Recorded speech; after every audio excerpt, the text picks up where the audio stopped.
اعوذ باللہ من الشیطان الرجیم بسم اللہ الرحمن الرحیم الحمد للہ رب العالمین والصلاة والسلام علی اشرف الانبیاء والمرسلین سیدنا و مولانا ابی القاسم محمد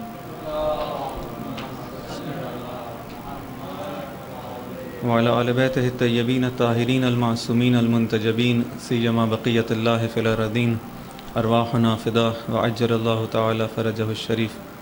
اما بعد فقد قال اللہ سبحانہ وتعالی فی کتابہ الحکیم اعوذ باللہ من الشیطان الرجیم بسم اللہ الرحمن الرحیم یا ایہا الذین آمنوا کونوا انصار اللہ کما قال عیسی ابن مریم للحواریین من انصاری الی اللہ قال الحواریون نحن انصار اللہ فآمنت طائفۃ من بنی اسرائیل وکفرت طائفہ فأیدنا الذین آمنوا علی عدوبہم فأصبحوا ظاہرین. ایک درود بھیجے محمد علیہ.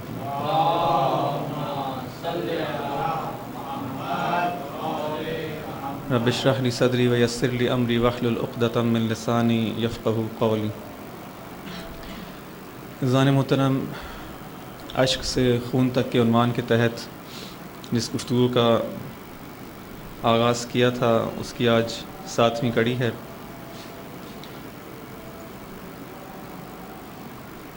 یہ آپ کی خدمت میں عرض ہوا کہ عزاداری سید الشہداء جو کہ مکتب تشیع کا ایک اہم ترین رکن ہے، اس کے اندر گریہ و زاری اور عشق کا ایک خاص مقام ہے.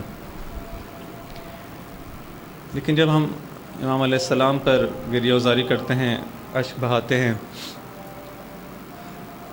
تو جس طرح سے ایک انسان کہ جس کا کوئی عزیز اگر اس کو قتل کر دیا جائے، اس کو ناحق جو ہے وہ مار دیا جائے، تو اس کے دل میں یہ خواہش ہوتی ہے اور حکم بھی یہی ہے کہ اس کا قصاص قاتل کا جو ہے قصاص کیا جانا چاہیے. یہ قصاص جو ہے وہ اس مقتول کے گھر والوں کی تشفی کا بھی باعث ہے اور اس سے جو ہے معاشرے کے اندر حیات کا بھی وسیلہ ہوتا ہے. ہم بھی جب اپنے امام پر گریہ کرتے ہیں تو در حقیقت یہ ایک عشق اور ایک محبت ہے جس کا یہ گریہ جو ہے علامت ہے. لیکن کیا یہ عشق و محبت اپنے امام سے کہ ہم ان کے شہید ہونے پر، ان کے قتل ہونے پر اور اس مظلومیت کے ساتھ قتل ہونے پر، اس بے دردی کے ساتھ ان تمام واقعات کی رونما ہونے پر جب گریہ کرتے ہیں تو کیا ہمارا دل یہ چاہتا ہے کہ ہم اس خون کا بدلہ لیں یا نہیں؟ اگر ہم واقعاً چاہتے ہیں کہ اپنے امام کے ساتھ ہونے والے ظلم کا بدلہ لیں، ان کی اولاد پر، ان کے اصحاب پر، ان کے گھر والوں پر جو ظلم ہوا ہے اس کا بدلہ لیا جائے، تو کیا ہم نے اس سلسلے میں کوئی اقدام کیا جائے کہ ان کے قاتلوں سے جو ہے وہ بدلہ لیا جا سکے، انتقام لیا جا سکے؟ ایک عام شخص کا جس طرح سے ابھی عرض ہوا کہ اگر اس کے کوئی عزیزی شخص کو جو ہے، گھر والوں کو، اس کے دوست کو، کسی کو اگر قتل کر دیا جائے تو اس کا جب تک اس کا انتقام نہ لے انتقام لیتا ہے پھر کہتا ہے کہ ہاں گرچہ میں اس کو زندہ نہیں کر سکتا، اگر کسی کو ناحق مار دیا گیا، گرچہ اس کو زندہ نہیں کیا جا سکتا، لیکن اپنا حق سمجھتا ہے کہ اس کا انتقام لیا جائے، اور اس کو اسلام نے قبول کیا کہ ہاں اس کا قصاص ہونا چاہیے قاتل کا. یہاں پر اس سلسلے میں ہم گریہ و زاری کرتے ہیں، عشق بہاتے ہیں. تمام ائمہ نے اس کی بہت زیادہ ہدایت کی، خود بھی گریہ کیا، اپنے ماننے والوں کو بھی اس کی بہت زیادہ تاکید کی. خود امام زمان علیہ السلام سے جو ہے وہ جو چیزیں زیارات کے اندر منقول ہیں کہ جس کے اندر وہ گریہ کرتے ہیں اور کہتے ہیں کہ میں صبح و شام اپنے جد پر گریہ کرتا ہوں. اور ہم ایک طرف سے یہ بھی جانتے ہیں کہ امام علیہ السلام ہی ہے کہ جب آئیں گے تو در حقیقت قاتلان امام حسین علیہ السلام کا کہ خون کا انتقام لیا جا سکے گا. بس اگر یہ بات طے ہے کہ ایک شخص آنے والا ہے، ایک ذات آنے والی ہے کہ جس کو قاتلان امام حسین کا بدلہ لینا ہے، تو اگر میں واقعاً امام کا چاہنے والا ہوں، امام حسین سے محبت کرتا ہوں، عشق رکھتا ہوں، تو کیا مجھے کوئی ایسا کام نہیں کرنا چاہیے کہ یہ کام جلد از جلد ہو سکے؟ میں خود اپنی زندگی کے اندر اس واقعے کو رونما ہوتا ہوا دیکھ سکوں. امام کو آتا ہوا دیکھ سکوں اور دیکھ سکوں کہ کس طرح سے جو ہے وہ آپ امام حسین کے قاتلوں کا بدلہ لیتے ہیں۔ لیکن اگر یہ رونا اور گریہ اور اشک فقط اسی حد تک ہے کہ ہم ایک واقعے کو سنتے ہیں، ہمارے دل پر اثر ہوتا ہے، ہمارے احساسات جو ہیں بھڑکتے ہیں، ہمارے جذبات جو ہیں وہ جوش میں آتے ہیں اور ہماری آنکھوں سے آنسو نکل جاتا ہے اور یہ بات یہیں تک ختم ہو جاتی ہے، تو پھر شاید ہم عزاداری کا اس معنی میں حق ادا نہیں کر پا رہے۔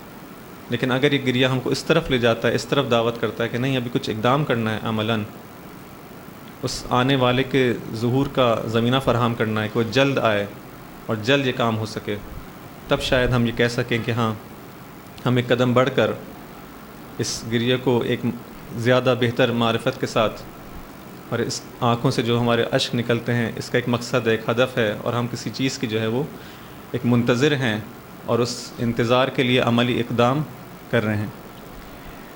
اب تک آپ کی خدمت میں اس حوالے سے کچھ گفتگو پیش ہوئی اور یہ بات بیان ہوئی کہ امام علیہ السلام کی اگر کوئی واقعہ نصرت کرنا چاہتا ہے تو در حقیقت امام کی نصرت اسی دین خدا کی نصرت ہے جس کا اس آیت کے اندر حکم دیا گیا ہے کہ اے ایمان لانے والوں خدا کے دین کے نصرت کرنے والوں میں شامل ہو جاؤ۔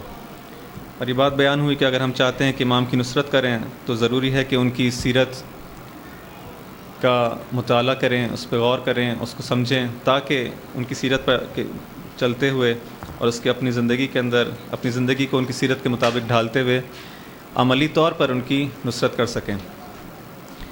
بس اس حوالے سے رسول اللہ صلی اللہ علیہ وآلہ وسلم کی زندگی سے اللہم صلی علی محمد وآل محمد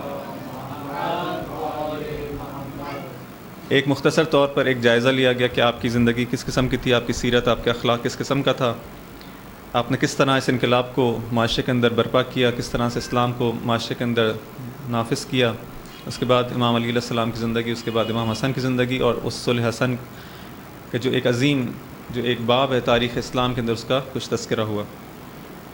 اس کے بعد جو مرحلہ ہے وہ یہ جو تیسرا دور جو چل رہا ہے امامت کا، جس طرح سے بیان ہوا کہ امامت کے کل دور کو اگر 4 حصوں میں تقسیم کیا جائے، پہلا دور جو ہے وہ اس صبر کا ہے جو کہ امام علی علیہ السلام جو 25 سالہ صبر کرتے ہیں، جس کے اندر ان کا رول جو ہے، ان کا نقش جو ہے وہ ایک ایڈوائزری رول ہے، ایک وزارت کا رول ہے، چاہتے ہیں مسلمانوں کی بھلائی کے لیے جتنا ہو سکے صحیح مشورے خلفاء کو دیے جائیں۔ اس کے بعد خود آپ کی خلافت کا ایک زمانہ ہے، تقریباً 4.5 یا 5 سالہ یہ ایک زمانہ ہے۔ اس کے بعد دوبارہ سے یہ خلافت چھن جاتی ہے اور صلح امام حسن ہو جاتی ہے۔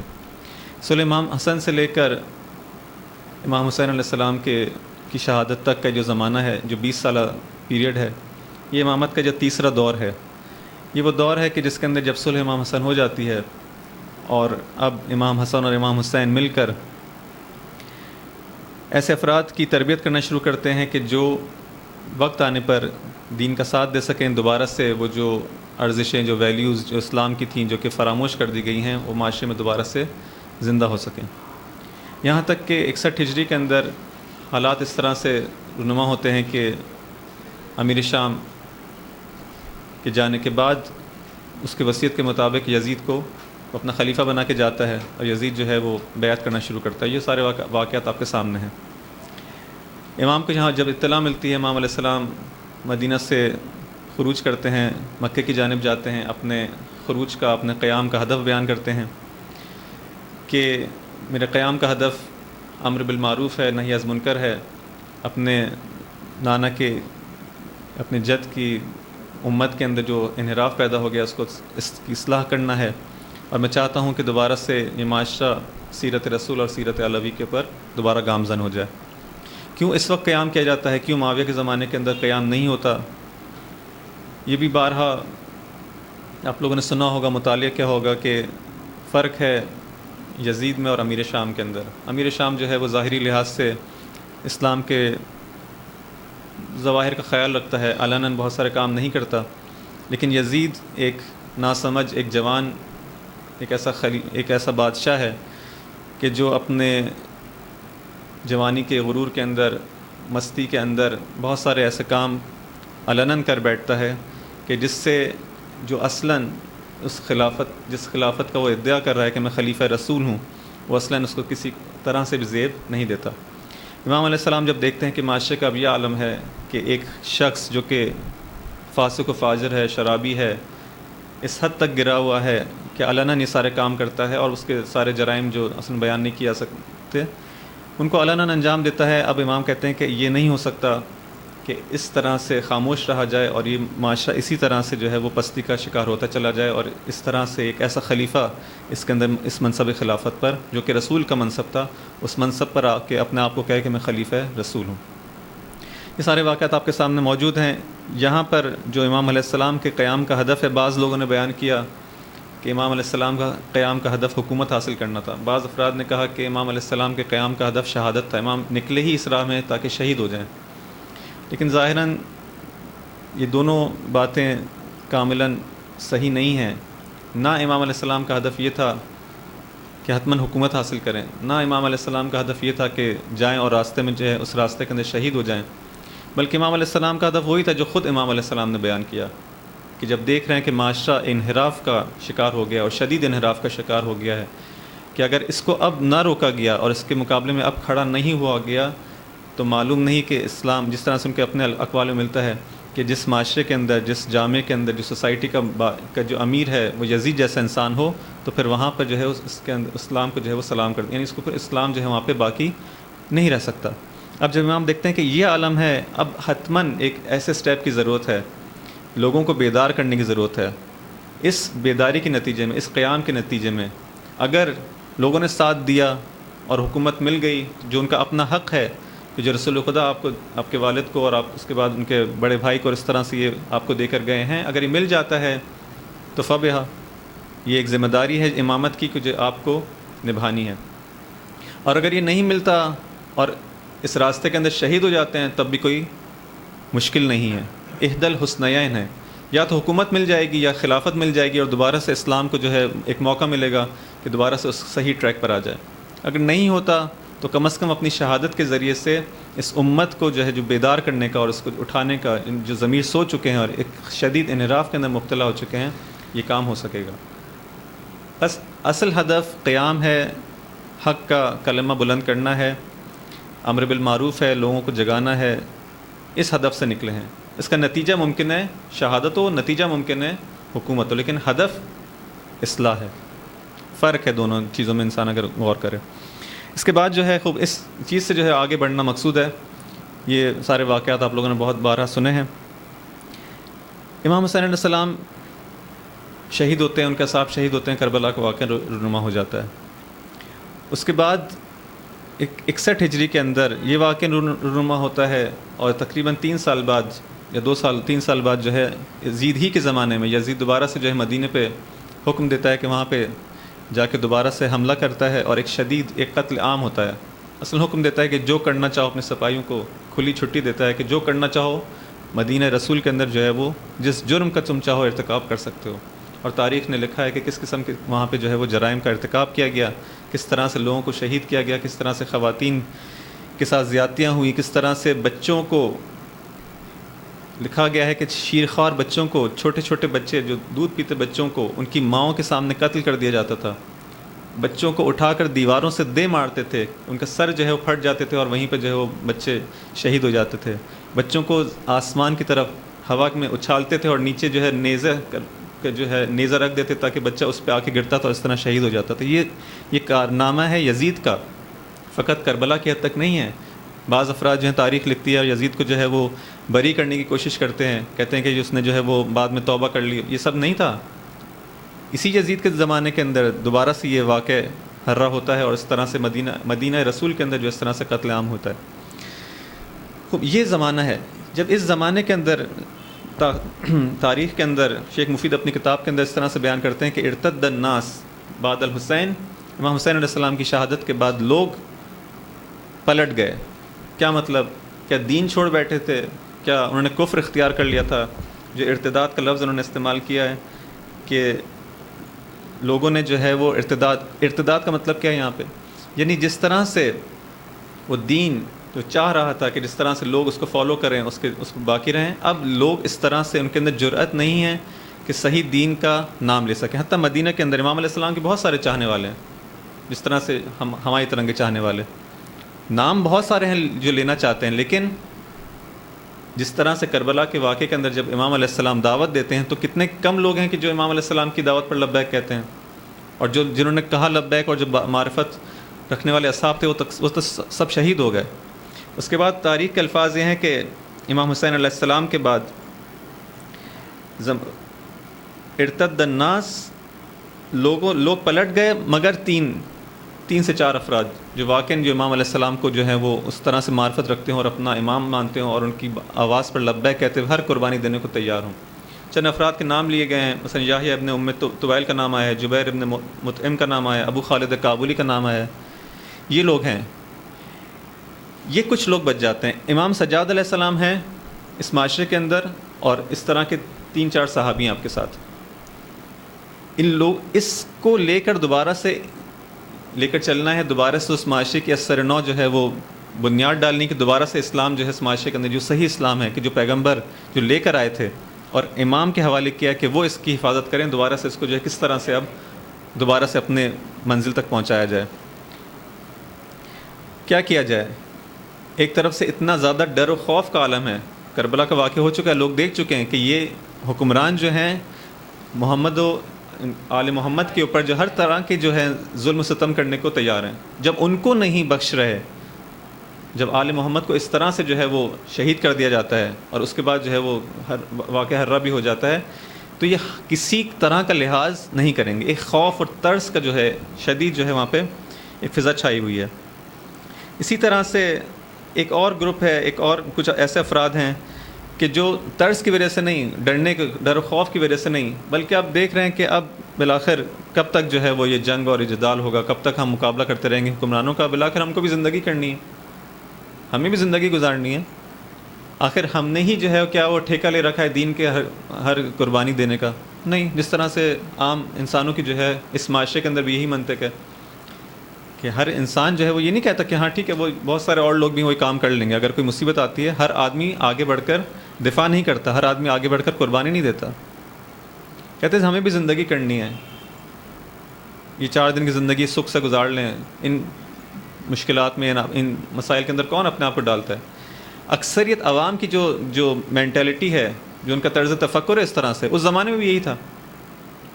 تو بعض لوگ طرز کی وجہ سے، ڈر کی وجہ سے، خوف کی وجہ سے، اور بعض لوگ اس طرح سے اپنی دنیا کو سنوارنے کے چکر میں کہ بالآخر کچھ حکمرانوں کے ساتھ جو ہے وہ خاموشی اختیار کرتے ہیں. اگر ہم کو جو ہے اس معاشرے کے اندر اب اس دنیا کے اندر اچھی زندگی گزارنی ہے، ہمارا کاروبار چلنا ہے، ہمارا سب کچھ چلنا ہے، تو بالآخر ہم ان سے ٹکر نہیں لے سکتے.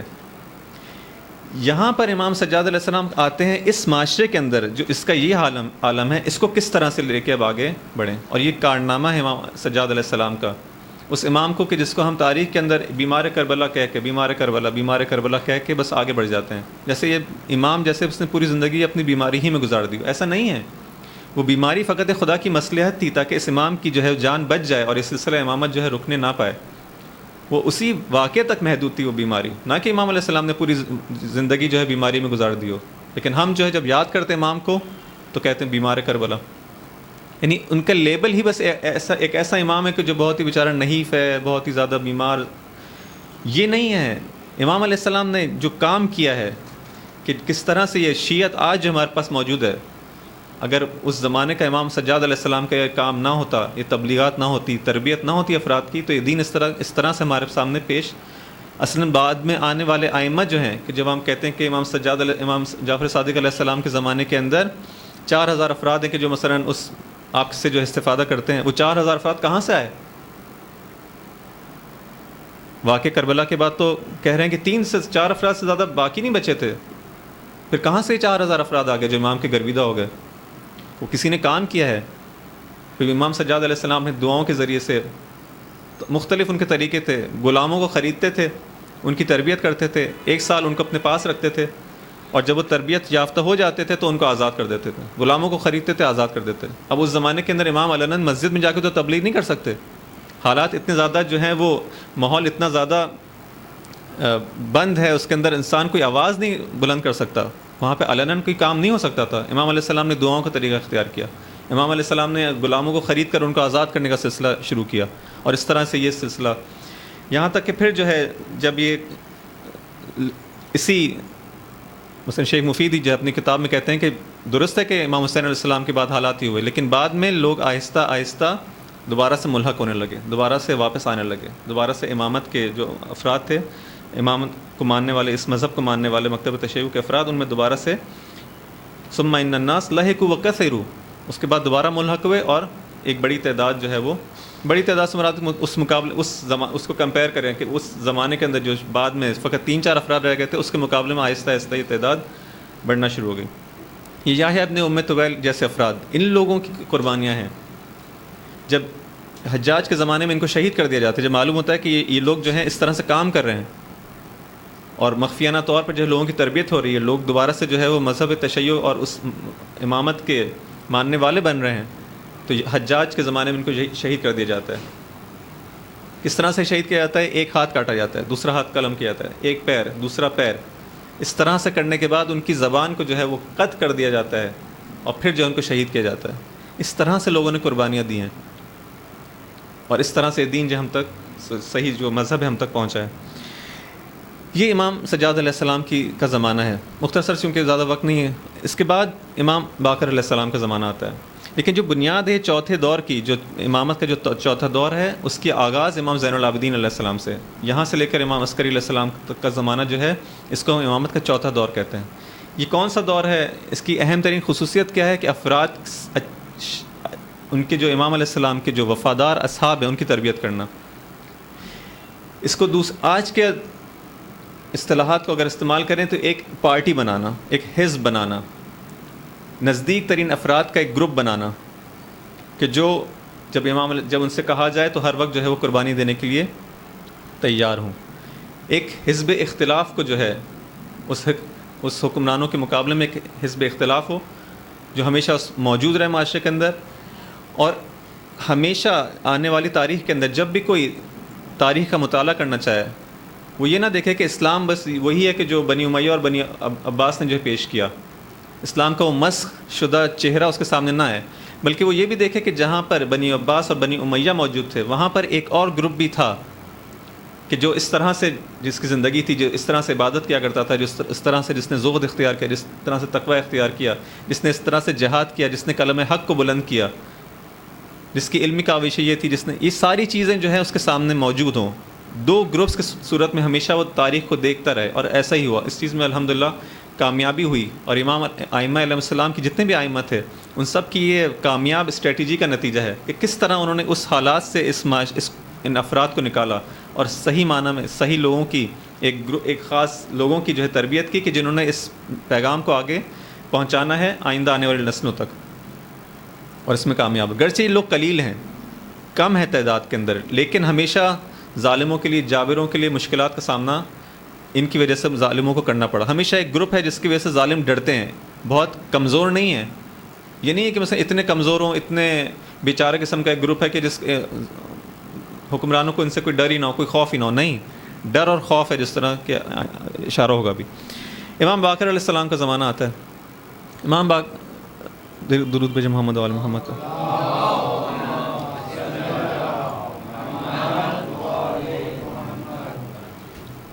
آپ کے زمانے کے اندر بنی امیہ کا تقریباً جو ہے وہ زوال کے نزدیک ہے، حکمران جو ہیں وہ عیش و عشرت کے اندر، عیاشیوں کے اندر پڑے ہوئے ہیں، اور یہ وہ زمانہ ہے کہ امام علیہ السلام جب امامت سنبھالتے ہیں اس دور کے اندر، تو ان کی والد کی طرف سے جو ان کو میراث ملی ہے، ایک افراد ہیں کہ بالآخر امام زین العابدین نے جن کی تربیت کی ہے، شیعوں کا ایک گروپ جو ہے نسبتاً پہلے کے مقابلے میں کربلا کے بعد کافی بہتر ہو گئی حالت، اور اب جو ہے امام آہستہ آہستہ جس امام کو کہا جاتا ہے باقر العلوم، یعنی آپ نے جو ہے وہ علم کو جو ہے پھیلانا شروع کیا، اس کو شکافتہ کیا، دوبارہ سے جو ہے یہ علوم آل محمد جو ہے معاشرے کے اندر پھیلانا شروع کیا۔ البتہ نہ اس معنی کہ جس کے اندر ہم سمجھے کہ مثلا فرض کرنے کوئی مدرسے کی بنیاد رکھی ہو، کوئی مسجد میں بیٹھ کے جو علنی درس، تو نہیں، ایسے بھی حالات نہیں تھے، لیکن جس حد تک جو تھوڑا بہت ممکن تھا، بہتر تھا پہلے سے، انہوں نے اس کام کو کرنا شروع کیا، مزید افراد کی تربیت کا سلسلہ شروع ہوا، یہاں تک کہ یہ سلسلہ ایک ایسی حد تک پہنچ گیا کہ اب حکمرانوں کو واقعاً ایک خطرہ محسوس ہونے لگا، کہ نہیں یہ گروپ جو ہے وہ تقویت پا رہا ہے، قوی ہو رہا ہے، اسٹرانگ ہو رہا ہے، کچھ کرنا ہوگا. ہم کو یہ بات ہے کس طرح سے یہ چیز ہمارے سامنے آتی ہیں. کیا تاریخ نے اس طرح سے کوئی لکھا ہے کتابوں کے اندر کہ ایک گروپ تھا اس کے مقابلے میں حکمرانوں کے خلاف اور یہ کام کرتا تھا؟ مثلا امام باقر علیہ السلام جو ہے حاکم وقت کے خلاف اس طرح سے ان کی اسٹریٹجی تھی اور اس طرح سے کام کیا کرتے تھے اور اس طرح سے جو ہے انہوں نے ایک شیعوں کی جو تربیت کی. نہیں، یہ سب ہم کو تاریخ میں نہیں ملتا. کیوں ملے گا تاریخ میں؟ آپ خود سوچیں کہ تاریخ لکھنے والے کون افراد تھے. جو تاریخ لکھنے والی جو اکثریت ہے وہ وہی لوگ ہیں جو دربار سے منسلک ہیں. کیا وہ کبھی حکمران جو ہے، اب آج کے دور میں جو ہے فرض کریں آج کا دور لیں، اپنے زمانے کے اندر دیکھیں کس طرح سے جو حقائق کو جو ہے وہ جو چیز حکمرانوں کے خلاف ہوتی ہے اس کو کس طرح سے دبایا جاتا ہے، اس کو کس طرح سے سینسر کیا جاتا ہے، اس کو کبھی بیان نہیں کیا جاتا، اس کو چھپایا جاتا ہے. تو جو بھی وہاں پہ جو لکھنے والے ہیں، تاریخ لکھنے والے، وہ یہ تو نہیں لکھیں گے کہ ہاں خلیفہ وقت کے مقابلے میں مثلا فرض کریں امام نے اس طرح سے جو ہے وہ علم بلند کیا ہوا تھا. یہ تو اس کی جو ہے وہ ایک طرح سے مذمت ہے. ان چیزوں کو مختلف احادیث سے جو ہم سے بعد میں نقل ہوئی ہیں یا بہت سارے واقعات کے ضمن کے اندر ہم بہت سارے قرائن سے، وہاں پہ صراحتاً یہ الفاظ نہیں آتے لیکن بہت سارے قرائن سے بات پتہ چلتی ہے کہ ائمہ کیا کام کیا کرتے تھے اس زمانے کے اندر جس کے نتیجے میں یہ سارے مسائل پیش آ رہے تھے. مثلا یہ تاریخ نے لکھا کہ ہشام نے امام باقر علیہ السلام اور ان کے بیٹے امام جعفر صادق علیہ السلام کو اللہم صلی علی محمد وآل محمد. آپ حضرات اگر تھوڑا سا آگے تشریف لے آئیں تاکہ آنے والوں کو مشکل نہ ہو. ایک درود بھیجیں محمد وآل محمد.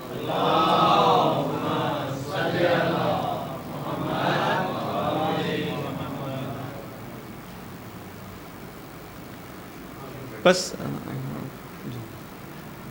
ہشام ان امام علیہ السلام کو، ان دو اماموں کو طلب کرتا ہے. کس طرح سے کہتا طلب کرتا ہے؟ کہا جاتا ہے کہ ان کو میرے پاس لے کر آؤ. خود ہشام جو ہے شام کے اندر ہے، امام جو ہے مدینہ کے اندر ساکن ہے. اس طرح سے لے کر آؤ مدینہ سے شام تک کا راستہ کہ راستے میں کوئی ان سے ملاقات نہ کرے، کوئی ان سے بات چیت نہ کرے. اور اپنے درباریوں کو حکم دیتا ہے کہ جب یہ لوگ آئیں تو ان کا احترام نہ کیا جائے، ان سے کوئی بات نہ کرے. یہ بتانے کے لیے یہ اپنا غرور اور تکبر دکھانے کے لیے کہ تمہاری ہمارے نزدیک کوئی خاص اہمیت نہیں ہے، کوئی خاص ویلیو نہیں ہے. اس طرح سے جو ہے امام کو طلب کیا جاتا ہے. امام علیہ السلام تشریف لاتے ہیں اپنے بیٹے کے ساتھ. اور اب امام علیہ السلام، اگر اس واقعے کو ہم تاریخ کے اندر دیکھیں، امام کا بلانا، مدینہ سے جو ہے احضار کیا جانا، طلب کیا جانا، اور اس حالت کے اندر ان ہدایت کے ساتھ، کیا ہمارے ذہنوں میں آتا ہے کہ امام علیہ السلام کی کس قسم کی جو ہے ایکٹیویٹیز تھیں؟ کیا کر رہے تھے امام علیہ السلام؟ وہاں پہ بیٹھ کے مدینہ کے اندر فقط لوگوں کو فقہی مسائل کی درس دے رہے تھے، عقائد سکھا رہے تھے، ان کو اخلاق کا درس دیا کرتے تھے. یہ اگر ہوتا تو کیا ضرورت ہے ایک بادشاہ وقت کو امام سے بلا وجہ جو ہے ایک ٹکر لینے کی؟ وہ کام کرتے رہے، مدینہ کے اندر درس دیتے رہے، مسجد کے اندر جو ہے فرض کریں آپ درس دے رہے ہیں، اپنے بعض افراد کو درس دے رہے ہیں، دیتے رہیں. جس طرح سے اور مذاہب کے افراد جو ہیں وہ اپنا درس فقہ بیان کرتے تھے، یہ بھی ایک صحیح.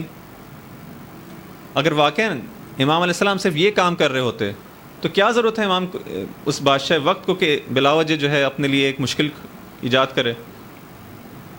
بعض افراد نے کہا کہ ان بادشاہوں کو جو ہے حسادت ہوتی تھی، حسد کرتے تھے کہ بھئی ہم جو ہیں بادشاہ ہیں اور جو ہے ہماری طرف لوگ متوجہ نہیں ہیں، اور جو ہے مثلا فرض کریں کہ وہ اتنے بڑے عالم ہیں اور متقی ہیں، پرہیزگار ہیں، اور لوگوں کے دل جو ہے ان کی طرف مائل ہیں. یہ باتیں عجیب و غریب ہیں. اس طرح کی تحلیل کرنا کہ ایک بادشاہ، فرض کریں اس زمانے کے اندر ایک شخص ہے کہ جو کسی ملک کا جو ہے پریزیڈنٹ ہے، پرائم منسٹر ہے، اور انتہائی طاقتور ہے، بہترین اس کی پوزیشن ہے. امریکہ کے آپ پریزیڈنٹ کو لے لیں، ٹرمپ کو. کیا ہم یہ تصور کر سکتے ہیں کہ اس کو اگر کسی سے حسد ہوگا، جیلسی ہوگی، تو مثلا فلان یونیورسٹی کے پروفیسر سے ہوگی؟ مثلا یہ بات کہنے والی نہیں ہے. اس کی فیلڈ الگ ہے، اس کا کام الگ ہے، اس کا کام الگ ہے. اگر اس کو کسی سے جیلسی ہوگی تو اپنے ہی فیلڈ کے اندر، سیاست کے اندر، اگر کوئی شخص آ رہا ہے اس کے ٹکر کے اوپر، وہ دیکھ رہا ہے کہ مجھ سے آگے بڑھ رہا ہے، وہاں پر اس سے جیلسی کرے گا. وہ علم کے میدان کے اندر، تقویٰ کے میدان کے اندر، عبادت کے میدان میں وہ کرتا رہے جو کام میرا کام تو حکومت کرنا ہے. نہ مجھے شیعہ سے کوئی غرض ہے، نہ مجھے سنی سے غرض ہے. ان کو فرق نہیں پڑتا کہ آپ کیا تعلیم دے رہے ہیں ان کو، جب تک کہ ہمارے خلاف کوئی بات نہ ہو، جو کہنا کہتے رہو. ہماری حکومت کو جو ہے وہ آنچ نہیں آنی چاہیے، باقی تم کو جو کرنا ہے کرو. ہر حکمران کا یہی طریقہ رہا ہے تاریخ کے اندر. بس اس کا مطلب ہے کہ یہ تحلیلیں صحیح نہیں ہے کہ بادشاہوں کو حسد ہوتا تھا، بادشاہ جو ہے وہ نہیں. اصل مسئلہ یہ تھا کہ بادشاہوں کو اطلاع دی جاتی تھی. یہ جاسوس جو ہیں ان کا کام کیا ہوتا تھا، یہ ساری جو رپورٹس جاتی تھی بالآخر ایک حد تک امام جو ہے وہ اس کو مخفی کر سکتے تھے. ایک حد تک جو ہے چیزیں جو ہیں وہ ظاہری بات ہے جاسوسوں کے ذریعے سے منتقل ہوتی ہیں. جب ہی ان کو جب ہی ان کو بلایا گیا ہے، طلب کیا گیا ہے مدینہ سے شام، اور اس طرح سے طلب کیا گیا ہے ایک غصے کی حالت کے اندر کہ بلایا جائے ان کو. جب آتے ہیں تو ہشام کیا کہتے ہیں امام علیہ السلام سے؟ کہتے ہیں کہ لا یزال الرجل منکم قد شق اصل مسلمین.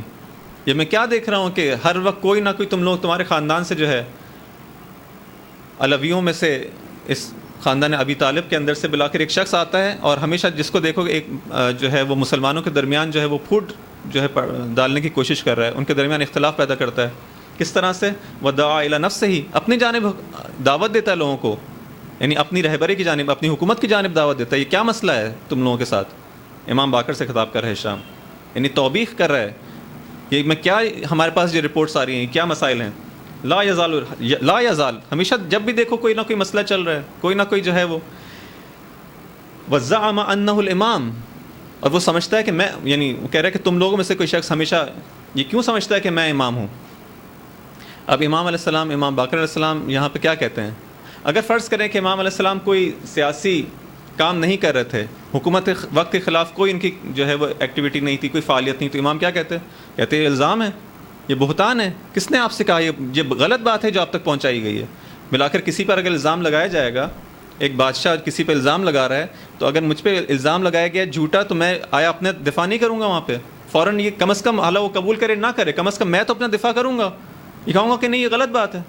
لیکن امام علیہ السلام وہاں پہ یہ نہیں کہتے کہ یہ غلط رپورٹ ہیں جو آپ کے پاس پہنچی ہیں اور ہم تو ایسا کوئی کام نہیں کر رہے. کس نے کہا کہ ہم اپنی امامت کی جانب دعوت دیتے ہیں؟ بلکہ امام علیہ السلام کیا فرماتے ہیں؟ بنا حد اللہ اولکم، اصل ہمارے ذریعے سے تم نے ہدایت پائی ہے، یعنی تم جو آج مسلمان ہوئے ہو، خلافت رسول کا دعویٰ کر رہے ہو، ہماری وجہ سے ہے. تم ہمارے آزاد کیے ہوئے افراد ہو. بنا حدن اللہ حد اللہ اولکم، تمہارے اول کو بھی ہم، اس سلسلہ جو شروع ہوا ہے کہاں سے؟ وہ سب ہمارے آزاد کیے ہوئے لوگ ہو، ہمارے ہدایت یافتہ لوگ ہو. اگر تم لوگوں نے اسلام قبول نہیں کیا ہوتا تو آج تم اس منصب پر ہوتے. یعنی کیا بتانا چاہ رہے ہیں کہ ہاں ہم یہ کام کر رہے ہیں، انکار نہیں کیا، بلکہ اس کو بتایا کہ ہم امامت کا دعویٰ کرتے ہیں اور ہم ہی حقدار ہیں، کیونکہ ہمارے ہی واسطے سے ساری ہدایت ہے، ہم اس کے حقدار ہیں. تم کہاں سے حقدار ہو گئے؟ تم کہاں سے اس مسند پہ بیٹھ گئے؟ یہ امام علیہ السلام کا طریقہ. بس اگر ان حکمرانوں کو خوف آئے گا کہ نہیں آئے گا؟ حتماً آئے گا. جب وہ دیکھیں گے کہ ایک شخص ہے کہ اپنی جانب جو ہے وہ دعوت دے رہا ہے. اس کا مطلب کیا ہے؟ امام علیہ السلام کب یہ کام کر سکتے ہیں کہ جب پیچھے دیکھ رہے ہیں کہ کچھ لوگ ہیں جو تیار ہیں. جب پیچھے کچھ لوگ ہیں جو تیار. کس نے کام کیا ہے؟ کہاں سے سٹارٹ ہوا ہے؟ وہی امام زین العابدین علیہ السلام سے جو کام سٹارٹ ہوا ہے، تربیت کا سلسلہ شروع ہوا ہے. وہ جو 3 افراد رہ گئے تو اس کے بعد ان کے اندر ان کو ملٹیپلیکیشن ہوئی ہے، تکثیر ہوئی ہے، زیادہ ہوئے ہیں، بڑے ہیں، جہاں تک کہ امام 5ویں امام کا زمانہ آتا ہے. اور اب بادشاہ کے سامنے اس طرح سے بات کر سکتے ہیں. خیر جب بادشاہ سنتا ہے، ہشام یہ بات سنتا ہے، طیش میں آتا ہے، کہتے ہیں دونوں کو زندان میں ڈال دیا جائے، یعنی باپ اور بیٹے کو، دونوں اماموں کو، 5ویں اور 6ٹھے امام کو زندان میں ڈال دیا جاتا ہے. کبھی کسی کو سنا ہے کہ جو ہے علمی کام کرنے کے اسے زندان میں ڈالا جائے؟ زندان میں ڈال دیتے ہیں. وہاں دیکھتے ہیں کہ خود امام علیہ السلام وہاں پہ بھی اپنی تبلیغ کا کام شروع کر رہے ہیں. جس طرح سے اکثر واقعات میں ہم سنتے ہیں کہ ائمہ جب جیلوں میں بھی جاتے تھے، زندانوں میں بھی جاتے تھے، تو وہاں کے لوگوں کو منقلب کر دیتے، اپنی جانب جو ہے وہ لوگ ان کی جانب مائل ہو جاتے تھے. جب بادشاہ نے دیکھا کہ اب تو یہ حالات یہاں پہ بھی خراب ہو رہے ہیں، کہا کہ ان کو جو ہے وہیں پہ مدینہ ہی بھیج دیا جائے. دوبارہ سے جو ہے وہ مدینہ کی جانب بھیج دیتے ہیں. اس طرح کی زندگی جو ہے. اس کے بعد جو دور آتا ہے پھر امامت 6ٹھے امام کی طرف منتقل ہوتی ہے. امام 6ٹھے امام کی زندگی کو ہم جو امامت کی زندگی کو 2 اہم دوروں کے اندر جو ہے مختلف پیریڈز کے اندر جو ہے تقسیم کر سکتے ہیں. پہلا وہ دور ہے کہ جو بنی امیہ کا آخری اور بنی عباس کے شروع کا دور ہے، اور دوسرا جو ہے جب بنی عباس جو ہے اپنی حکومت کے اندر سٹیبل ہو چکے ہیں، انہوں نے پیر جما لی، وہ دور ہے. پہلا وہ دور جو ہے جہاں پہ بنی امیہ اپنے زوال کی جانب ہے، مختلف سرزمین اسلامی کے اندر انقلاب ہو رہے ہیں، قیام ہو رہے ہیں، اور خود امام باقر علیہ السلام سے جب کسی نے سوال کیا تھا کہ آپ کے کون وہ کب آئے گا قیام کرنے والا آل محمد کے اندر، کیونکہ ایک تعبیر ہماری روایت کے اندر ملتی ہے کہ جس کو میں نام لیا جائے تو بالآخر امام زمانہ کی طرف ذہن جاتے ہیں، لیکن فقط امام زمانہ سے منسوب یعنی مختص نہیں ہے وہ تعبیر، ایک تعبیر ہے کہ آل محمد سے قیام کرنے والا۔ کسی نے پوچھا کہ وہ کون ہے، تو امام علیہ السلام نے اپنے بیٹے کی جانب اشارہ کر کے کہا یہ ہے، یہ قیام کرنے والا ہے۔ کل بھی بات بیان ہوئی تھی کہ پہلے ہی یہ طے تھا کہ اس طرح سے حالات جا رہے تھے اور امام صادق کا پلان تھا کہ وہ قیام کریں گے، اور لوگوں کی اس طرح سے تربیت ہو رہی تھی کہ ان کو قیام کرنا تھا، لیکن حالات خراب ہو گئے۔ خراب کس طرح سے ہو گئے؟ جب یہ تحریک چل رہی ہے اور امام جو ہے اپنی امامت کی جانب لوگوں کو دعوت دے رہے ہیں، اور سرزمین اسلامی کے اندر مختلف گوشوں کنار کے اندر اب یہ عالم ہے کہ پورے عالم اسلام سے خمس جو ہم کہتے ہیں، جو ایک طرح کی ٹیکس ہے، وہ جو ہے پوری دنیا سے جو ہے وہ موصول ہو رہا ہے، مدینہ آ رہا ہے، بالآخر کوئی لا رہا ہے، کوئی جا رہا ہے، کوئی نمائندہ ہے۔ ایسے تو نہیں ہے کہ بغیر کسی سسٹم کے، نہیں، ایک ادارہ سازی ہو چکی ہے، بالآخر لوگ جو ہیں ایک آپس میں جڑے ہوئے ہیں اور یہ کام ہو رہا ہے۔ پلان یہ تھا کہ امام صادق علیہ السلام کے زمانے میں یہ کام ہونا ہے، لیکن ہوتا کیا ہے کہ جب امام علیہ السلام اپنی جانب دعوت دے رہے ہیں، وہاں پر بنی عباس بھی جو ہے ایک تحریک چلاتے ہیں، اور ان کا نعرہ کیا ہے کہ ہم رضائے آل محمد کے لیے جو ہے قیام کرنا چاہتے ہیں، اور یہ نعرہ لے کے جو ہے وہ بلند ہوتے ہیں، اٹھتے ہیں، اور کالا لباس جو ہے وہ پہنتے ہیں۔ کس چیز کی علامت کے طور پر؟ کہتے ہیں کہ یہ ہم امام حسین علیہ السلام کے سوگ کے اندر، ان کے غم کے اندر، دیکھیں امام حسین علیہ السلام کے غم کے اندر ہم نے ایک کالا لباس پہنا ہے، اور ان کی رضایت کے لیے ہم یہ قیام کر رہے ہیں۔ کہ امام صادق علیہ السلام کہتے ہیں کہ یہ جو کالا لباس انہوں نے پہنا ہے، یہ در حقیقت اہل جہنم کا لباس ہے۔ اگر آج آپ یہ روایت پڑھیں، کافی کے اندر روایت ہے کہ اگر اس روایت کو آج پڑھا جائے تو شیعہ دیکھ کے پریشان ہو جائیں گے، اچھا یہ کالا لباس اہل جہنم کا لباس ہے۔ بنی عباس کہہ رہے ہیں کہ ہم نے یہ لباس جو امام حسین علیہ السلام کے غم میں پہنا ہے، امام علیہ السلام کہتے ہیں کہ یہ تو جہنمیوں کا لباس ہے۔ کیوں کہہ رہے ہیں؟ سمجھانے کی کوشش کر رہے ہیں کہ اپنی آنکھیں کھولو، درست ہے کہ بنی عباس نے اس کو وسیلہ بنایا ہے، امام حسین کا انتقام لینے کے لیے کھڑے ہوئے ہیں، اور کہہ رہے ہیں کہ ہم نے امام علیہ السلام کے سوگ میں کالا لباس پہنا، لیکن ان کی نیت کچھ اور ہے، تم لوگوں کو بیوقوف بنانا چاہتے ہیں، اور بیوقوف بنا دیا، ایک بہت بڑی تعداد بیوقوف بن گئی۔ کافی سالوں تک لوگوں کے ذہن میں یہ تھا، جب بنی عباس اقتدار میں آ جاتے ہیں اور امام اس کو حاصل نہیں کر پاتے اقتدار کو، اصلاً وہ نہیں، اس مرحلے تک بات ہی نہیں پہنچتی کہ آپ اسٹیپ لیں۔ کیوں؟ اس لیے کہ امام دیکھتے ہیں کہ ابھی پختہ نہیں ہوا وہ چیز جو ہے قبل از ان کے، یعنی اس سے پہلے کہ ایک پھل جو ہے درخت کے اوپر پک جائے، اگر آپ اس کو توڑ لیں تو اس کی پھر وہ افادیت نہیں رہتی۔ ابھی امام دیکھ رہے ہیں ابھی وقت ہے، ابھی تربیت میں اور زمان چاہیے، ہمارے شیعوں کو مخلص ہونے کے اندر، فداکاری کے اندر، ایثار و قربانی دینے کے لیے ابھی مزید وقت چاہیے۔ اس لیے امام کہتے ہیں کہ نہیں، ابھی میں یہ کام نہیں کر سکتا۔ امام یہ کام نہیں کر پاتے، اور اس طرف سے ابو مسلم اور ابو سلمہ جیسے افراد اٹھتے ہیں، اور اس پورے انقلاب کو، جو انقلاب کی جانب جا رہا تھا، اس کو پورا ہائی جیک کر لیا جاتا ہے۔ یہ انقلاب ہائی جیک ہو جاتا ہے اور بنی عباس کے ہاتھ میں چلا جاتا ہے، اور لوگ یہ سمجھتے ہیں کہ ہاں ان لوگوں نے تو رضائے آل محمد کا نعرہ لگایا کہ ہم آل محمد کی رضایت چاہتے ہیں، اور لوگ یہ سمجھ رہے ہیں کہ جو کالا لباس پہنے ہوئے تو واقعی امام کے ماننے والے ہیں، محب ہیں، اور جب ان کو حکومت ملے گی تو یہ کیا کریں گے؟ آل محمد کے کسی شخص کو یہ حکومت سونپ دیں گے، جو ان کا ایک خام خیالی تھی، اور لوگوں کو اس طرح سے بیوقوف بنایا جاتا ہے، انقلاب کو ہائیجیک کر لیا جاتا ہے دوبارہ سے جو ہے وہ۔ لیکن یہ جو پیریڈ ہے بنی امیہ کے آخری جب زوال کا، اور بنی عباس جب ابھی شروع میں آئے ہیں، اس وقت امام علیہ السلام کو دوبارہ سے ایک موقع ملتا ہے، جو ہمارے پاس احادیث کا ایک سلسلہ موجود ہے، ہماری فقہ جو اتنی زیادہ اسٹرانگ ہوئی ہے، جو اتنی ساری احادیث ہمارے علوم کو جو ہے وہ ترقی آئی، وہ سارا جو ہے یہ اس وقت کے اندر جو ہوتا ہے کہ جب جہاں کہا جاتا ہے کہ امام علیہ السلام کے 4000 سے زیادہ جو ہیں، 4000 کے قریب جو ہیں وہ افراد ہیں کہ جو آپ سے جو ہے وہ علم حاصل کرتے ہیں۔ لیکن ابھی بیان ہوا کہ 4000 افراد کی کوئی یونیورسٹی موجود نہیں ہے۔ ایسا نہیں ہے کہ مدینہ مسجد نبوی کے اندر بیٹھ کر جو 4000 کا ایک مجمع لگا ہوا ہے، نہیں، ایسا نہیں ہے۔ یہاں پہ بھی مشکل حالات تھے، دو کر کے، چار کر کے، مختلف گروپس کے اندر، نہیں معلوم کس طرح سے جو ہے لوگ آتے تھے، امام علیہ السلام سے علوم کو حاصل کرتے تھے، چلے جاتے تھے، اور پھر اپنے شہروں میں جا کے اس کو پھیلاتے تھے۔ پھر کچھ لوگ اس طرح کا سلسلہ ہے، نہ کہ مثلا ایک ہی دن میں 4000 کا افراد جو ہے وہ مسجد کے اندر بیٹھا ہوا درس لے رہا ہے، نہیں اتنی چھٹی نہیں تھی امام کو، اتنی جو ہے وہ ڈھیل نہیں دی گئی تھی. ٹھیک ہے کہ حالات تھوڑے بہتر ہو گئے تھے پچھلے زمانوں کے مقابلے میں دشمنوں کے آپس میں لڑنے کی وجہ سے. خوب اس سے امام نے بہترین استفادہ کیا. دوبارہ سے جو ہے اثر نو جو ہے دوبارہ سے اب تربیت کرنا، کیونکہ افراد جو ہیں بیوقوف بن گئے، افراد جو ہیں ان کے چالوں کے اندر آ گئے. اب دوبارہ سے تربیت کرنا شروع کیا، دوبارہ سے وہ سلسلہ شروع ہوتا ہے. امام کاظم اس کو آگے لے کے بڑھتے ہیں. امام یہ سارا سلسلہ اس طرح سے آگے بڑھا. لیکن اس پوری تاریخ کو اگر ہم دیکھتے ہیں ہمیں کیا نظر آتا ہے، کس طرح سے جو ہے وہ اگر اس تاریخ کا مطالعہ کرنے والا شخص جو ہے واقعاً صحیح طرح سے اس کو دقیق طریقے سے اگر اسٹڈی کرتا ہے تو ہم کیا دیکھتے ہیں. یہ سارے سٹیپس جو ہم کو نظر آ رہے ہیں، اماموں کو جیلوں میں ڈالا جانا، ان کو جلا وطن، امام صادق علیہ السلام کو کم از کم 2 بار جو ہے جلا وطن کیا گیا ہے. اگر ایک شخص جو فقط جو ہے مسجد نبوی کے اندر بیٹھ کے جو ہے وہ تعلیم دے رہا ہے فقہ کی اور اخلاق کی اور عقائد کی، اس کو جلا وطن نہیں کیا جاتا. 2 بار کم از کم جو ہے امام کو جلا وطن کیا گیا ہے. اس کے نام بھی ان شہروں کے جو ہیں وہ آئے ہیں.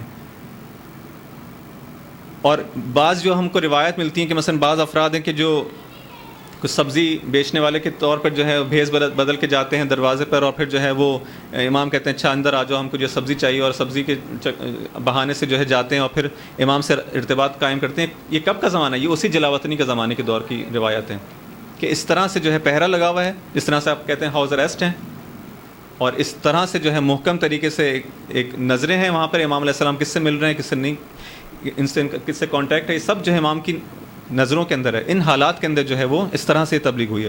یہ پہلا دور ہے. اس کے بعد جو دوسرا دور ہے اس کے اندر تو بہت زیادہ جو ہے وہ عروج پہ پہنچ گیا. وہ جو سختیاں ہیں کہ جب بنی عباس جو ہے اسٹیبلش ہو گئے، اور یہ بنی عباس کی مشکل ایک اور زیادہ بنی امیہ کے مقابلے میں یہ تھی کہ ان لوگوں نے جب قیام اسٹارٹ کیا تھا تو یہ امام کے ساتھ یعنی ان کا صفہ جو تھا، منصور دوانقی جو پہلا خلیفہ بنا، اسی طرح سے صفہ جو اس کا بھائی تھا، یہ لوگ امام علیہ السلام کے گھروں پہ آیا جا کرتے تھے. ان لوگوں کے اس طرح کے روابط تھے کیونکہ یہ کہتے تھے ہم بھی بنی ہاشم ہیں، آپ بھی بنی ہاشم ہیں، مل کے قیام کریں. ان لوگوں کے اس طرح کے روابط تھے، جانتے تھے کہ شیعہ کون ہے، کہاں رہتا ہے، کس طرح کے روابط ہے، کس طرح. جب یہ لوگ اقتدار میں آتے ہیں اور جب سنبھل جاتے ہیں تب ایک ایک کر کے ان شیعوں سے جو انتقام لیا جاتا ہے، کیونکہ معلوم ہے رازوں کو جانتے ہیں بہت سارے. بنی امیہ کے مقابلے میں اب شدید تر حالات ہیں، سخت تر حالات ہیں. اب یہ جو دور شروع ہوتا ہے امام علیہ السلام اس کے اندر پھر بھی بالآخر اپنی کوششیں جاری رکھتے ہیں، اور یہ کوشش جاری رکھنے کا ہی نتیجہ ہوتا ہے کہ امام علیہ السلام کو، ہر امام کو جو ہے، چھٹے امام کو، 7ویں امام کو، 8ویں امام کو، آخر تک جو ہے وہ زہر سے شہید کیا جاتا ہے. 9ویں 10ویں 11ویں امام کی جو ہے عمریں اگر آپ انسان دیکھتا ہے تو کتنی قلیل ہیں. 25 سال امام جواد، 10ویں امام کی 42 سال، 11ویں امام کی 28 سال. کوئی بھی تاریخ پڑھنے والے جب دیکھے گا کہ اتنی جلدی، اس کا مطلب ہے کہ ایکٹیویٹیز جو ہیں رکی نہیں ہیں اور شدید ہو گئی ہیں، بڑھ گئی ہیں. یہاں تک کہ مثلا ہم جب دیکھتے ہیں، جب ہم مصائب پڑھتے ہیں، سنتے ہیں، گزر جاتے ہیں. امام کاظم علیہ السلام کو مثلا جب کہا گیا کہ ان کو جیل کے اندر جو ہے وہ زندان کے اندر شہید کر دیا گیا، اور جب ان کا جنازہ باہر رکھا گیا تو وہاں پہ جو لوگ شیعہ جو لوگ آئے ہیں بالآخر ان کے جنازے میں، کون لوگ تھے؟ یہ دشمنان اہل بیت تھے. نہیں، اسی بغداد کے اندر جہاں پہ حاکم وقت ہے، جہاں ہارون کی حکومت ہے، اسی بغداد کے اندر شیعہ کہاں سے آ گئے؟ وہ کہاں سے آئے ہیں؟ بالآخر تربیت ہوئی ان لوگوں کی. اور امام کاظم علیہ السلام کے بعد جو ہے وہ جو ان کا شروع کا زمانہ ہے امام کاظم علیہ السلام کا، وہ تو ایسا زمانہ ہے کہ جب انقلاب، بہت سارے انقلاب جو ہیں، حتیٰ مثلا یہ شہید فخ کا جو واقعہ ہے، جو بے دردی سے ان کو مدینہ کے باہر شہید کر دیا جاتا ہے، یہ بھی اسی زمانے کے اندر ہے. تعداد بڑھتی چلی جا رہی ہے، یعنی حالات بہتر ہو رہے ہیں، شیعت جو ہے اسٹرانگ ہو رہی ہے، ایک حزب مخالف کے طور پہ واقعاً سامنے آئی ہے، اور اسی لیے جو ہے مظالم میں جو ہے بڑھتے چلے جاتے ہیں. یہاں تک کہ مثلا ہارون کے جو واقعہ ہے امام علیہ السلام، امام کاظم علیہ السلام کے ساتھ کے بلاتے ہیں اور کہتے ہیں کہ ہم فدق جو ہے آپ کو واپس کرنا چاہتے ہیں. آپ واقعاً چاہتے ہیں؟ ہم ٹھیک ہے، مسئلہ نہیں ہے، فدق آپ لے لیں، بتائیں کہ فدق کہاں پر ہے، کیا ہے اس کی حدود ہیں. امام علیہ السلام کہتے ہیں نہیں، فدق تم دو گے نہیں، میں تم کو بتاؤں گا. تو نہیں کہتے نہیں، مسئلہ ہی نہیں، آپ بتائیں کہ یہ باغ جو ہے فدق کا، وہ بھی ہماری طرح جو ہے، جو آج شیعہ جو سمجھتے ہیں، ہماری ذہنیت کیا ہے کہ بس فدق ایک باغ ہے. نہیں، فدق اس امامت کا ایک سمبل کے طور پر اس کو استعمال کیا ہے. امام علیہ السلام کہتے ہیں میں تم کو بتاؤں گا، فدق دو گے؟ کہتے ہیں ہاں بتائیں. کہتے ہیں اس کی ایک حد جو ہے عدن ہے، یمن کا جو پورٹ ہے، جو بندرگاہ جو ہے یمن کی عدن، وہ پریشان ہوتا ہے، عدن فدق تو مدینہ کے اندر ایک باغ تھا، یہ عدن کہاں سے آ گیا؟ امام کہتے ہیں دوسری حد پتہ ہے کیا اس کی؟ دوسری حد جو ہے وہ آج کل کی جو روس کی جو سمرقند اور بخارا کا جو علاقہ ہے، ہارون اور پریشان ہوتا ہے۔ تیسری حد سنو گے تونس ہے افریقہ، چوتھی حد سنو گے وہ ارمینیا اور وہاں کے جو جزائر ہیں۔ ہارون کہتا ہے کہ یہ تو پھر ہمارے لیے کچھ بچا ہی نہیں، یعنی امام نے جو پوری سلطنت اسلامی تھی اس وقت کی، اس کی حدود کو بتا دیا کہ یہ ہے فدق۔ ہارون کہتا ہے ہمارے لیے تو کچھ بھی نہیں بچا۔ امام کہتے ہیں میں نے تو پہلے ہی کہا تھا کہ تم دو گے نہیں۔ وہ کہتے ہیں پھر آپ میرے تخت پہ آ کے یہاں بیٹھ جائیں، اگر یہی حدود ہیں تو آپ بیٹھ جائیں۔ اور پھر اس واقعے کے بعد ہارون ارادہ کرتا ہے کہ امام کو اب شہید کر دیا جانا چاہیے۔ یہ ہے عزیزان محترم، یہ سارے واقعات جو تاریخ کو جو بیان کیا، کیوں بیان کیا ہے؟ یہ بتانے کے لیے، سمجھانے کے لیے کہ ہماری تاریخ کے اندر مکتب تشیع کی آئیڈینٹی، اس کا جو تشخص ہے وہ ہمیشہ یہ رہا ہے کہ ائمہ کی امامت کو قبول کرنا چاہتے ہیں کہ ان کی حکومت ہو۔ کیوں؟ کیونکہ رسول اللہ نے یہ حق ان کو دیا ہے کہ ان کی حکومت ہونی چاہیے معاشرے کے اندر، ان کو اقتدار سنبھالنا چاہیے، یہی ہے جو انسانیت کو کمال تک لے جا سکتے ہیں۔ اور ہماری کوشش ہونی چاہیے کہ کسی طرح سے امام کا اس سلسلے میں ساتھ دیں اور یہاں تک یہ دوبارہ سے حق ان کو مل سکے۔ اور امام علیہ السلام کے ہمیشہ ایسے افراد کو تیار کرتے رہے، ان کی ایک گروپ، ایک پارٹی کے طور پر مکتب تشیع جس کا نام ہے۔ اسی لیے بعض افراد جب آ کے امام علیہ السلام کے سامنے کہتے ہیں دروازے پہ امام کے، اور اپنے آپ کو بہت ہی جیسے سمجھ جائیں کہ امام بہت تشویق کریں گے اور شاباش دیں گے، کہتے ہیں ہم آپ کے شیعہ ہیں، تو امام نہ فقط ان کو جو ہے وہ تشویق نہیں کرتے اور ان کو شاباش نہیں کہتے کہ ہاں تو میرے شیعہ ہو، فوراً ان کی جو ہے توبیخ کرتے ہیں کہ تم شیعہ ہو، تم کیسے شیعہ ہو؟ تمہارے اندر تو کوئی علامات ہم کو نظر نہیں آ رہی شیعہ ہونے کی۔ کیوں؟ کیونکہ شیعہ ہونے کا مطلب اس زمانے میں یہ تھا کہ جو حکومت سے ٹکر لینے کی طاقت افراد رکھتے ہوں، ہر وقت جب امام اشارہ کریں میدان میں آ سکتے ہیں اور اپنا سب کچھ، جس طرح سے میدان کربلا میں امام علیہ السلام کے اصحاب نے قربان کیا، اس طرح سے اپنا سب کچھ قربان کر سکیں، مطیع ہوں ہمارے کاملاً۔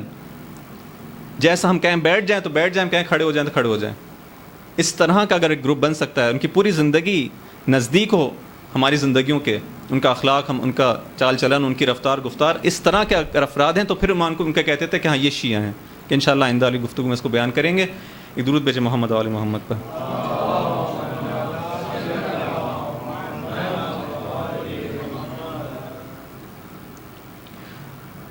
امام علیہ السلام کو کی خدمت میں سلام عرض کرتے ہیں اور اس سلام کے ذریعے سے توسل کرتے ہیں امام علیہ السلام سے، ان کی شفاعت کو طلب کرتے ہیں، ان کی بارگاہ سے اس کو طلب کرتے ہیں کہ واقعاً اے امام آپ ہمارے لیے دعا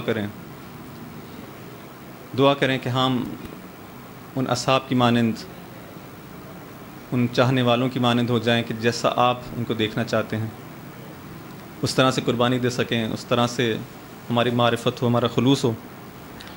کربلا کے واقعے کے اندر مختلف اصحاب کی قربانی کو بیان کیا۔ جب اصحاب قربان ہو گئے، امام علیہ السلام کا اب کوئی ساتھی باقی نہ رہا اہل بیت کے علاوہ۔ اب آہستہ آہستہ اہل بیت علیہ السلام کے جوانان نے مقتل کا رخ کرنا شروع کیا۔ شب عاشور جب امام علیہ السلام نے چراغ گل کر کے اپنے اصحاب و اہل بیت سے کہا کہ یہ لوگ میرے خون کے پیاسے ہیں، جو جانا چاہتا ہے جا سکتا ہے، اور آپ کے سامنے ہے کہ کس طرح سے اصحاب نے اپنی وفاداری کا، اہل بیت نے اپنی وفاداری کا اعلان کیا۔ ایک ایک کر کے جب اصحاب اور بنی ہاشم میں سے افراد اپنی وفاداری کا یقین دلا رہے تھے وہاں پر، اور پھر جب امام علیہ السلام جب سنتے ہیں، ان کو بشارت دیتے ہیں، خوش ہوتے ہیں کہ تم لوگوں کا یہ مقام ہوگا، اس طرح سے جنت میں اس مقام پر فائز ہو گئے۔ وہاں پر ایک چھوٹا بچہ بھی اس خیمے کے اندر موجود ہے، نابالغ بچہ ہے، 13 سال کی اس کی سن ہے، وہ بھی یہ سب باتیں سن رہا ہے کہ امام علیہ السلام لوگوں کو جنت کی بشارت دے رہے ہیں۔ لیکن امام علیہ السلام نے مجھے خطاب کر کے تو کچھ نہیں کہا، مجھے نہیں کہا کہ میرے بھائی کے بیٹے تمہارا بھی جنت میں مقام ہوگا۔ فوراً سوال کرتا ہے چچا جان کیا کل مجھے بھی جنگ پہ جانے کی اجازت ہوگی؟ امام علیہ السلام کہتے ہیں بیٹا قاسم، اس سے پہلے کہ میں تمہارے سوال کا جواب دوں میں تم سے کچھ پوچھنا چاہتا ہوں۔ کہتے ہیں پوچھیں چچا جان۔ کہتے ہیں کہ تمہارے نزدیک موت کیسی ہے؟ مکتب اہل بیت کا یہ پروان چڑھا ہوا بچہ معرفت کے اس مقام پر کہتا ہے احلی من العسل، میرے نزدیک موت شہد سے زیادہ شیرین ہے۔ امام علیہ السلام اس کا جواب سنتے ہیں، خوش ہوتے ہیں۔ اگلے دن روز عاشور آتا ہے، اصحاب کے جانے کے بعد بنی ہاشم کے جوانوں کی باری آتی ہے۔ مقتل نے لکھا ایک وقت وہ آیا کہ جب خیمے کا پردہ ہٹا، ایک چھوٹا بچہ جیسے کہ چاند کا ٹکڑا ہو وہ مقتل کی طرف آ رہا ہے، لیکن اتنی آسانی سے یہ بچہ خیمے سے باہر نہیں آیا۔ عزیزان محترم، اتنی آسانی سے اس بچے کو اجازت نہیں ملی۔ یہ بچہ ہے، جانے کی اجازت طلب کرتا ہے، امام علیہ السلام مسلسل منع کرتے ہیں، نہیں بیٹا تم تو میرے بھائی کی یادگار ہو۔ اجازت نہیں دیتے قاسم کو، بہت محبت کرتے ہیں۔ قاسم ہر صورت میں جنگ پر جانا چاہتے ہیں، ہر صورت میں اپنی جان کو اپنے چچا پر قربان کرنا چاہتے ہیں۔ امام کے ہاتھوں کے بوسے لینا شروع کرتے ہیں، امام کے پیروں کے بوسے لینا شروع کرتے ہیں، کہتے ہیں بس چچا جان مجھے جانے کی اجازت دیں۔ یہاں تک کہ امام راضی ہوتے ہیں، اپنے بھتیجے کو گلے سے لگاتے ہیں اور دونوں اتنا گریہ کرتے ہیں کہ بے حال ہو جاتے ہیں۔ جب ہوش آتا ہے قاسم باہر نکلتے ہیں، جنگ کی طرف جاتے ہیں، مقتل کی طرف رخ کرتے ہیں، جنگ کرتے ہیں۔ مقاتل نے لکھا کہ کم از کم 35 افراد کو واصل جہنم کرتے ہیں، لیکن ایک چھوٹا بچہ ہے کہ جس نے زرہ بھی نہیں پہنی، جس کے پاس جنگی جوتے بھی نہیں ہیں، بالآخر کب تک جنگ کرتا۔ ایک دشمن اہل بیت نے ایک سر پر ایک ایسا وار لگایا کہ قاسم اپنے گھوڑے پر برقرار نہیں رہ سکے، زمین پر آتے ہیں اور اپنے چچا کو آواز دیتے ہیں۔ یہاں پر مقتل نے لکھا کہ امام علیہ السلام اس طرح سے آمادہ ہیں کہ جیسے ایک باز اپنے شکار کو پکڑنے کے لیے آمادہ ہوتا ہے، جیسے ہی قاسم کی آواز سنتے ہیں یا اماں، فوراً مقتل کی جانب بڑھتے ہیں، اتنی تیزی سے مقتل کی جانب بڑھتے ہیں اور اس قاتل کو جس نے ضرب لگائی تھی حضرت قاسم پر، اس کو واصل جہنم کرتے ہیں۔ جب لشکر اعداء یہ دیکھتے ہیں کہ وہ شخص، اس قاتل جو ہے اس کو مار ڈالا گیا ہے، تو اس کو جنازے کو لینے کے لیے آگے بڑھتے ہیں۔ وہاں پر ایک جنگ ہوتی ہے، امام علیہ السلام اس لشکر سے لڑتے ہیں اور ایک گرد و غبار وہاں پر اٹھتی ہے اور وہ قاتل وہیں پر گھوڑوں کی پیروں کے تلے واصل جہنم ہو جاتا ہے۔ لیکن جب یہ غبار بیٹھتی ہے تو مقتل نے لکھا کہ چچا ہے جو اپنے بھتیجے کے سرہانے بیٹھا ہے، چچا ہے جو کہتا ہے اے بیٹا تم نے مجھے بلایا، میں تمہاری مدد کو آیا لیکن تمہاری کوئی مدد نہیں کر سکتا۔ یہ قاسم ہے کہ جو زمین پر ایڑیاں رگڑ رہے ہیں اور ایک شدید درد کے اندر، ایک شدید رنج کے اندر مبتلا ہیں۔ امام علیہ السلام قاسم کو اٹھاتے ہیں، سینے سے لگاتے ہیں، لیکن اتنی طاقت نہیں ہے امام علیہ السلام کے اندر، اتنی طاقت نہیں ہے کہ پوری طرح سے ان کو اپنی اٹھا سکیں۔ پیر ہیں کہ جو زمین پر رگڑتے ہوئے جاتے ہیں، امام علیہ السلام خیام کی طرف لے جاتے ہیں اور وہاں پہ باقی شہداء کے ساتھ ملحق کرتے ہیں۔ لعنۃ اللہ علی القوم الظالمین، سیعلم الذین ظلموا ای منقلب ینقلبون۔ خدایا ہماری اس قلیل سی عبادت کو قبول فرما۔ اے خدا ہمیں اس مکتب کی، مکتب تشیع کی صحیح معنی میں معرفت حاصل کرنے کی توفیق عطا فرما۔ جس طرح سے امام علیہ السلام اپنے شیعوں کو دیکھنا چاہتے ہیں، جس طرح سے ان کی زندگی کو گزارنے دیکھنا چاہتے ہیں، ہم اسی طرح سے اپنی زندگیاں بسر کر سکیں اور وقت آنے پر اپنے امام کی خدمت میں اپنی جان کا نذرانہ پیش کر سکیں۔ اے خدا اس دین کی تبلیغ اور اس کی ترویج کے اندر جو کچھ ہمارے لیے ممکن ہے اس کا انجام دے سکیں۔ اے خدا اس خون پاک کا انتقام لینے کے لیے اپنی آخری حجت کے ظہور میں تعجیل فرما اور ہمیں ان کے ظہور کی تعجیل کے لیے اپنی ذمہ داری کو ادا کرنے کی توفیق عطا فرما۔ ایک سورہ فاتحہ کی درخواست ہے تمام مومنین و مومنات کے لیے۔